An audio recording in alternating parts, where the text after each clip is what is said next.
Friday, June the 13th. Further thought. The First King of Israel, pages 605 and 606 in Patriarchs and Prophets. Quote, Satan will arouse indignation against the minority who refuse to accept popular customs and traditions. Men of position and reputation will join with the lawless and the vile to take counsel against the people of God.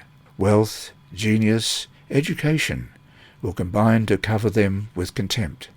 Persecuting rulers, ministers, and church members will conspire against them. With voice and pen, by boasts, threats, and ridicule, they will seek to overthrow their faith. By false representations and angry appeals, men will stir up the passions of the people. Not having a "Thus saith the Scriptures" to bring against the advocates of the Bible Sabbath, they will resort to oppressive enactments to supply the lack. To secure popularity and patronage, legislators will yield to the demand for Sunday laws. But those who fear God cannot accept an institution that violates a precept of the Decalogue.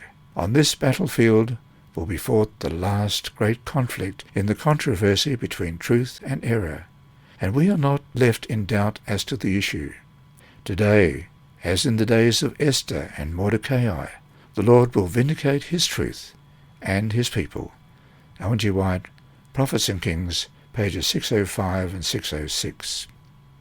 Discussion questions. Question 1. Why do you think God allows his people to pass through trying times? What is the point of allowing it? Question 2. How does a believer prepare himself or herself for any potential hardship that may come with loyalty to Christ? Where do you find hope in the midst of difficult circumstances? Question 3. Why do you think we tend to dwell on the harder things of prophecy and allow them to eclipse the bigger picture that provides good news? Question 4. A friend comes to you after reading the book of Revelation and confides that she finds it terrifying. What approach would you use to help her understand more clearly and find peace of mind? Question 5. Someone says, I'm not convinced that God loves me or wants me. If you knew what I've done, you would understand why. What response would you give? How do the stories of Ruth and Esther inform your approach? We here at Christian Services of the Blind and Hearing Impaired always welcome your comments about the content and how we can improve it. Thanks for listening, and may God bless you in the coming week.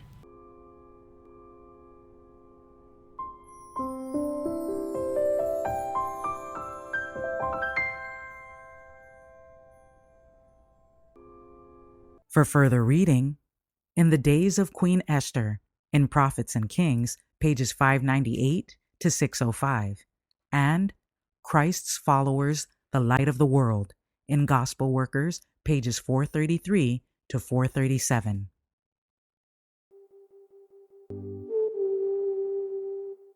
Now it is time for Inside Story with Sibylla Harrold. Thank you, Sibylla. The conclusion to the story of Diana Fish. Part 7. We Need One of Those. Diana and Lauren Fish had their dream jobs. She was working in development at the Seventh-day Adventist Hospital in Orlando, Florida, and he had a successful counselling practice. But something was missing. They prayed. On a whim, Diana attended a North American Division Women's Ministries conference. In the exhibition hall, she stopped at the Holbrook Seventh-day Adventist Indian School booth to admire student-made pottery. When a woman at the booth learned that Diana worked in development, she excitedly said that the school was looking for a development director.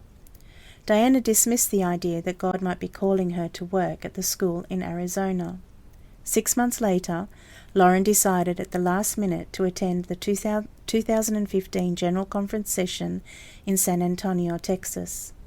In the exhibition hall, he found himself at the Holbrook booth. When a woman at the booth learned he was a licensed clinical social worker, she excitedly said, "We need one of those."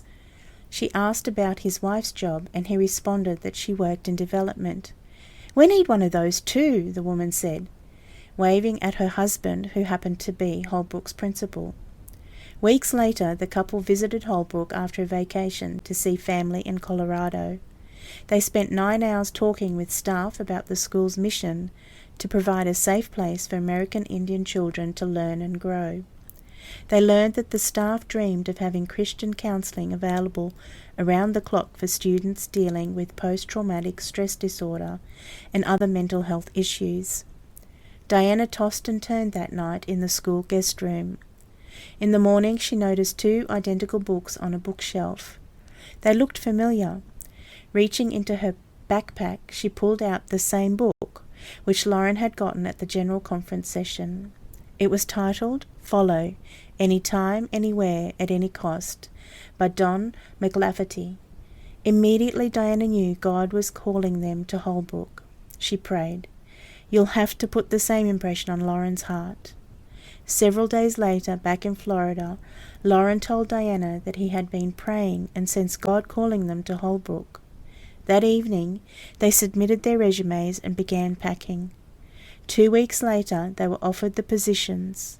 They have worked at the school for the past 10 years. "God is so amazing," Diana said. "He has shown me every step of the way that He is working in my life. Before I knew Him, He knew me and had a plan."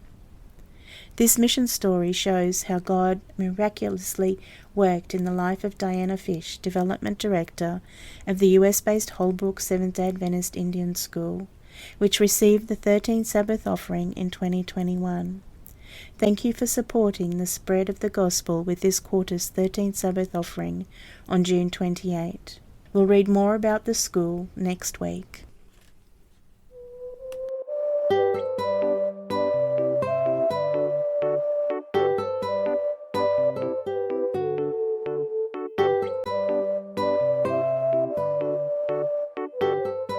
And remember, God is always faithful.